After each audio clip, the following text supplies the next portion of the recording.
Hi friends, welcome back to our channel smart talks. వృశ్చిక రాశి వాళ్ళకి 18, 19, 20వ తేదీల్లో మీకు జరగబోయేది తెలిస్తే మీరు ఖచ్చితంగా ఆశ్చర్యపడతారు, అలాగే సంతోషపడతారు. ఎందుకంటే మీరు వచ్చేటప్పటికి ఒక మంచి శుభవార్తను వినబోతున్నారు. అలాగే కొన్ని సమస్యలు అనేవి రాబోతున్నాయి. వాటి నుంచి మీరు బయటపడటానికి నేను సింపుల్గా చేసుకునేటటువంటి కొన్ని పరిహారాలు చెప్తాను. అవి చేసుకుంటే మీకు చాలా వాటి నుంచి సమస్య అనేది రాకుండానే బయటపడటానికి అవకాశం అనేది ఉంటుందన్నమాట. మీరు పూర్తిగా చూడండి వీడియో వచ్చేటప్పటికి. ఈ వృషభ రాశి వాళ్ళది ఏంటంటే రాశి పరంగా 8వ రాశి. ఈ రాశికి అధిపతి శుక్రుడు.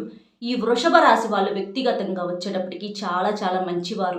సహాయం చేసేటటువంటి గుణము ఉంటుంది. తెలివితేటల్లో కూడా వీళ్ళకి తెలివితేటలు అనేవి చాలా ఎక్కువగా ఉంటాయి. కానీ ఒక్కొక్కసారి మాత్రం బోల్తా పడతా ఉంటారనమాట.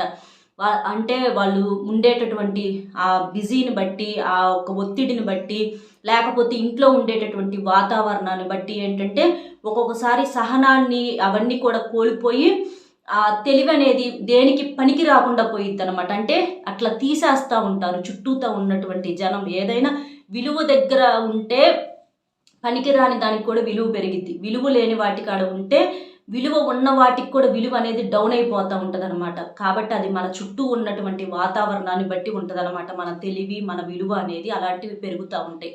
ఈ వృషభ రాశి వాళ్ళు ఎవ్వరికి కూడా చెడు చేద్దామని చెప్పేసేసి పొరపాటును కూడా అనుకోరు. అందరు మంచిని కోరుకుంటారు. ప్రత్యేకంగా వీళ్ళ జేబులో ఒక 100 రూపాయలు తీసి ఎవరికి ఇవ్వకపోయినా మనసులో ఎవ్వరి మీద కూడా వీళ్ళు పాడైపోవాలి, వీళ్ళు బాగున్నారే అని చెప్పేసేసి ఎప్పుడు కూడా కోరుకోరు. కానీ వీళ్ళ మీద మాత్రం జనం ఎప్పుడూ ఏడుస్తూ ఉంటారు పడి. ఎవరు అనుకున్నటువంటి మనుషులే, వీళ్ళకి రక్త సంబంధికులు, బంధువులు ఎవరైతే ఉంటారో వాళ్ళే వీళ్ళ మీద పడి ఏడుస్తూ ఉంటారనమాట. వీళ్ళ ముందు ఒక మాట, వీళ్ళ వెనకమాల ఒక మాట. కొంతమంది అయితే మొహానే బాగా సంపాదిస్తున్నావే, బాగా బతుకుతున్నావే, సంపాదిస్తున్నారని వాళ్ళకి ఏం తెలుసు, ఎంతవరకు తెలుసు, తింటున్నారో తింటలేదో, ఎంత కష్టపడుతున్నారో, ఎంత చేస్తున్నారు అనేది వీళ్ళ బాధలు వీళ్ళకి తెలుస్తాయి. బయటికి బాధలు చెప్పుకుంటేనేమో అబ్బా వీళ్ళకే బాధలు ఉన్నాయని చెప్పుకుంటున్నారని వెటకారంగా మాట్లాడతారు. సరే ఏమీ చెప్పుకోకుండా సైలెంట్గా వెళ్ళిపోతా మన పని మనం చేసుకుంటా ఒక చిరునవ్వు నవ్వితే అబ్బా అసలు వీడికి బాధలే లేవంటారు. జనంతో ఏంటంటే ఎలా ఉన్నా కూడా తప్పే. కాబట్టి మీరేంటంటే జనాన్ని కొంచెం ఎక్కువగా పట్టించుకుంటున్నారు. మీరు ముఖ్యంగా చేయాల్సినటువంటి పని ఏంటంటే ఇలాంటి పనికిరాని జనాన్ని పూర్తిగా వదిలేసేయాలి. వీళ్ళను పూర్తిగా పక్కన పెట్టేసేయాలి. కుక్కల్లాగా అరుస్తూ ఉంటారు. కుక్కలు రోడ్డు మీద వెళ్తుంటే చూడండి మురుగుతూ ఉంటాయి. ప్రతి కుక్కకి ఆగి మనం సమాధానం చెప్పుకోవలసినటువంటి అవసరం లేదు. ఇదంతా ఎందుకు చెప్తున్నానంటే మీకు వెనకమాల జరిగేటటువంటి విషయాలు కొన్ని మీకు తెలిసినప్పుడు మీరు చాలా బాధపడతా ఉంటారు. తెలియకుండా మీకు కోపం అనేది వస్తూ ఉంటుంది. అయ్యో నేను ఎంత చేశాను, ఎంత పెట్టాను, నేను ఎవరిని ఏం అనలేదు కదా, అయినా కూడా ఎందుకు ఇట్లా చేస్తున్నారని చెప్పేసేసి మీరు బాధపడటము, వాళ్ళతో కొంచెం కోపంగా మాట్లాడటం, మనసులో ఇవన్నీ పెట్టుకొని కొంచెం బాధగా కోపంగా మాట్లాడటము, వాళ్ళు తప్పు చేసినా కూడా మళ్ళీ మమ్మల్ని ఎంత సీరియస్గా మాట్లాడుతున్నారు, ఎంత పొగరగా ఉన్నారని చెప్పేసేసి మళ్ళీ నిందలు పడటం, ఇలాంటివన్నీ జరుగుతూ ఉంటాయి. కాబట్టి ఏది కూడా మీరు పట్టించుకోవద్దు. మెదలకుండా సైలెంట్గా మీ పని మీరు చూసుకుంటూ వెళ్ళిపోండి. అలాంటి వాళ్ళకి సమాధానం చెప్పినా, అలాంటి వాళ్ళ మీద కోపపడినా కూడా మన విలువ అనేది తగ్గిపోయింది. కాబట్టి అది మీరు గమనించాలి. ఇట్లా చక్కగా మీరేంటంటే మీకు కాకపోతే దిష్టి ప్రభావం అనేది ఎక్కువగా ఉండి కొన్ని అనారోగ్య సమస్యలు, మానసిక సమస్యలు అనేవి ఎదురవుతూ ఉంటున్నాయి అన్నమాట. ఆ దిష్టిని తీసేసుకోవడానికి మీరేం చేస్తారంటే కాస్త ఇవి కర్పూరం బిళ్ళలు ఉంటాయి కదా, కర్పూరం బిళ్ళలు ఒక 4, అలాగే కొంచెం రాళ్ళ ఉప్పు ఉంటుంది కదా, రాళ్ళ ఉప్పు, ఈ 2 వేసేసి చక్కగా మీరేం చేస్తారంటే ఎడమ చేత్తోటి దిష్టి తీసేసుకోండి. కుడి నుంచి ఎడమకు 3 సార్లు కానీ 7 సార్లు కానీ, అలాగే ఎడమ నుంచి కుడికి 3 సార్లు 7 సార్లు కానీ 5 సార్లు కానీ ఇట్లా దిష్టి తీసేసుకొని ఏదన్నా నిప్పుల్లో పడేసేయండి. నిప్పులు కనుక దగ్గర లేకపోతే పారే నీళ్ళల్లో కానీ ఏడన్నా ఎవరు తొక్కని చోట కానీ పడేసేయండి. ఎందుకంటే ఖచ్చితంగా దిష్టి తీసేసుకోవాల్సిందే. దిష్టి ప్రభావం అనేది చాలా మీ మీద ఉండి మీకు ఇట్లా అనారోగ్య సమస్యలు, మానసిక సమస్యలు రావడానికి కారణమవుతుంది. కాబట్టి సింపుల్గా ఈ చిన్న పరిహారం అనేది చేసుకోండి. ఇంకా మీకు వచ్చేటప్పటికి 18వ తారీఖు ఎలా ఉంది అని చాలా బిజీగా ఉంటారు మీరు వచ్చేటప్పటికి. అనుకోని పనులు కూడా మీద పడటము, అన్నీ ఒకే రోజు చేయాల్సినటువంటి పరిస్థితి అనేది రావటము, లేకపోతే ఇంకా ఏదన్నా ప్రయాణం చేయాల్సినటువంటి పరిస్థితి కూడా వచ్చింది. సమయానికి తినటానికి కూడా టైం అనేది సరిపోదన్నమాట. కాబట్టి మీరు 18వ తారీఖు మాత్రం చాలా చాలా బిజీగా ఉంటారని చెప్పేసి చెప్పుకోవచ్చు.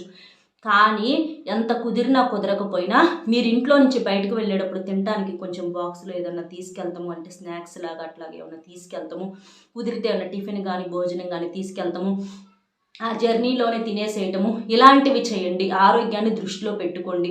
ఎందుకంటే మిమ్మల్ని నమ్ముకొని వెనకమాల ఫ్యామిలీ అనేది ఉంటుంది కాబట్టి వాళ్ళ కోసం మీ గురించి మీరు దృష్టి పెట్టుకోకపోయినా వాళ్ళనైనా మీరు దృష్టిలో ఉంచుకొని, ఎందుకంటే ఈ రోజుల్లో మనం ఎప్పుడు పతనం అయిపోతే బాగుండా అని చెప్పేసేసి ఎదురు చూసే వాళ్ళే ఉన్నారు. అలాంటి వాళ్ళకి ఎవ్వరికి మనం అవకాశం అనేది ఇవ్వకూడదు. చక్కగా సమయానికి కొంచెమే తినండి, ఎక్కువ వద్దు. తినేసేసి చక్కగా కాస్త మంచినీళ్ళు తాగటము, కొంచెం చిన్న చిన్న ఆరోగ్యానికి సంబంధించినటువంటి చిట్కాలు మీరు పాటించినట్లయితే చాలా వరకు కూడా మీకు పెద్ద పెద్ద అనారోగ్య సమస్యలు వచ్చేటటువంటి అవకాశం అనేది తగ్గిద్ది. దానివల్ల మీకు డబ్బు కూడా సేవ్ అయింది, ఇంకా మీరు సంపాదించుకోవడానికి అవకాశాలు అనేవి ఉంటాయి అన్నమాట. కానీ ఆ రోజు మాత్రం చాలా వరకు కూడా బిజీగా ఉంటారు.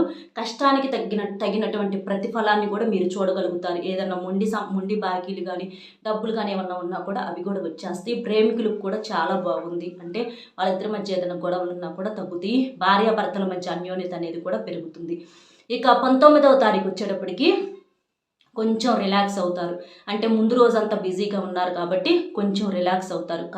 కూసేపైనా ఫ్యామిలీతో టైం స్పెండ్ చేయటము, కాస్త పిల్లలతో సరదాగా ఆడుకోవటము, ఇంట్లో వాళ్ళతో చక్కగా మాట్లాడుకోవటము, కష్ట సుఖాలు చెప్పుకోవటము, కాస్త ఏంటంటే ఇంట్లో టైం అనేది స్పెండ్ చేయగలుగుతారు. ఇష్టమైనవి వండించుకొని తింటము, చక్కగా ఏదైనా ఇష్టమైనవి ఏమన్నా స్నాక్స్ అలాంటివి తీసుకోవటం, కాస్త కాఫీలు టీలు తాగటము, చక్కగా ఇంట్లో కాసేపు టైం స్పెండ్ చేసి ఆ ముందు రోజు ఉన్నటువంటి ఆ ఒత్తిడి నుంచి బయటపడగలుగుతారు. అలాగే ఫోన్లు కూడా ఎక్కువసేపు ఎవరితో మాట్లాడమాకండి. ఎందుకంటే ఈ రోజుల్లో ఎవరికి ఎన్ని బాధలు చెప్పుకున్నా కూడా వేస్ట్. ఏదన్నా ఉంటే దేవుడికి చెప్పుకోండి, లేకపోతే మీ ఇంట్లో మీ అనుకునే మనుషులకు చెప్పుకోండి. కానీ బయట ఎవరికి ఏం చెప్పినా కూడా వేస్ట్. అది కూడా మీరు గమనించండి. ఖర్చులు కొంచెం ఆలోచించి చూసి ఖర్చు చేసుకోండి. ఒక రూపాయి అనేది ఎంత కష్టపడితే వస్తుందా అనేటటువంటి విషయాన్ని ఇంట్లో వాళ్ళకు కూడా చెప్పుకొని కాస్త రూపాయి కాడ జాగ్రత్తగా వాడుకోండి. ఎందుకంటే నీళ్ళలాగా ఖర్చు అయ్యేటటువంటి అవకాశాలు అనేవి చాలా ఎక్కువగా కనిపిస్తున్నాయి అన్నమాట. దానివల్ల మళ్ళీ లేనిపోని సమస్యలు అనేవి వచ్చి పడతాయి. ఇక తర్వాత ఏదన్నా కాస్త సరదాగా ఏదన్నా బయటికి వెళ్ళి రావటము, చక్కగా మళ్ళీ ఇంటికి వచ్చిన కాడి నుంచి మళ్ళీ అందరూ హ్యాపీగా ఉండటం అనేది జరిగిద్ది అనమాట.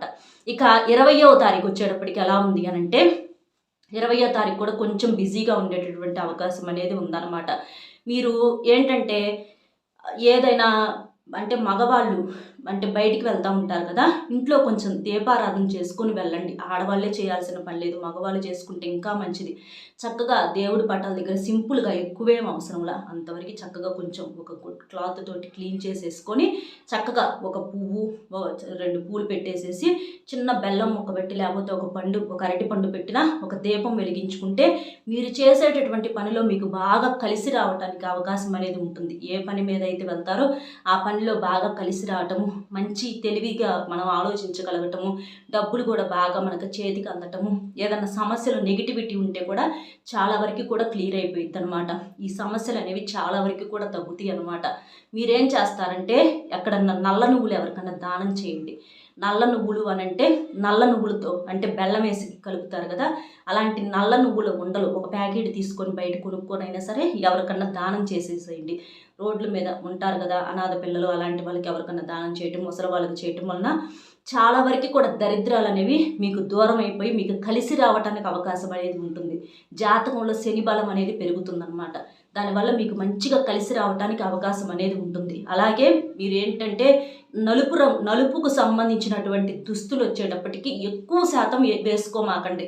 ఎక్కువ శాతం అంటే 90% తగ్గించేసేయండి. ఎప్పుడన్నా ఉంటాయి కాబట్టి అప్పుడప్పుడు వేసుకోవచ్చు కానీ ఎక్కువ శాతం అనేది అవాయిడ్ చేయండి. అంటే కొనేటప్పుడే ఎక్కువగా అలాంటివి కొనమాకండి. నలుపుకి సంబంధించి ఎక్కువగా కొనమాకండి. ఎప్పుడన్నా వేసుకోవచ్చు, ఇబ్బంది ఏం లేదు. చాలా బాగుంటాయి వేసుకుంటే, దానివల్ల ఇబ్బంది ఏం లేదు. కానీ ఎక్కువగా మాత్రం రిపీట్ అనేది చేయమాకండి. అంటే శుభకార్యాలప్పుడు కానీ కొన్ని విశేషమైనటువంటి రోజుల్లో కానీ అలాంటప్పుడు ఏదైనా ముఖ్యమైనటువంటి పని మీద బయటకు వెళ్ళేటప్పుడు కానీ నలుపు రంగు వస్త్రాలు అనేవి వేసుకోవద్దు.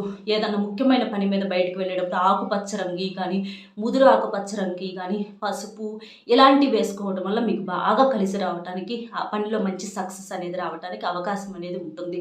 డబ్బు పరంగా మాత్రం కొన్ని సమస్యలు అనేవి ఎదురైనా కూడా మీకు బాగా కలిసి వచ్చింది, ఇబ్బంది అయితే ఏమీ లేదు.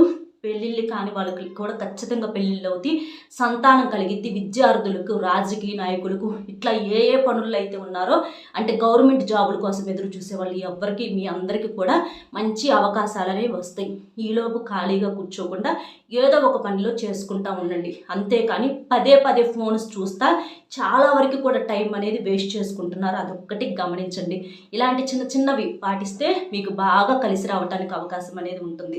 ఇక శుభవార్త వచ్చేటప్పటికి, అంటే కొంచెం భార్యాభర్తల మధ్య ఏదైనా గొడవలు ఉంటే అవి తగ్గి వాళ్ళ మధ్య అన్యోన్యత అనేది పెరగటము, అలాగే ప్రేమించుకునే వాళ్ళ దగ్గర కావటం, వాళ్ళిద్దరి మధ్య గొడవలు అనేవి తగ్గిపోవటము, ఇట్లా చాలా వరకు కూడా డబ్బుకు సంబంధించిన ఏదన్నా కోర్టు కేసులు కానీ అలాంటివి మీకు ఫేవర్గా రావటము, ఇలాంటివి ఏదో ఒక రకంగా మీకు మంచిగా గుడ్ న్యూస్ అనేది వినగలుగుతారనమాట. దానివల్ల మీరు చాలా సంతోషపడగలుగుతారు. అర్థమైంది కదా? ఈ వృశ్చిక రాశి వాళ్ళు ఈ చిన్న చిన్న నియమాలు పాటిస్తే మీకు చాలా బ్రహ్మాండంగా ఉంటుంది. వీడియో నచ్చితే ఒక చిన్న లైక్ ఇచ్చి సపోర్ట్ చేయండి. మీరు లైక్ చేయడం వల్ల వీడియో ఇంకొంతమందికి రీచ్ అయ్యి వాళ్ళు కూడా తెలుసుకునేటటువంటి అవకాశం అనేది ఉంటుంది. కాబట్టి ఒక లైక్ ఇవ్వండి. అలాగే మీకు తెలిసిన వృశ్చిక రాశి ఫ్రెండ్స్ ఉంటే వాళ్ళకు కూడా షేర్ చేయండి. మరొక మంచి టాపిక్తో మళ్ళీ కలుద్దాం. Bye friends.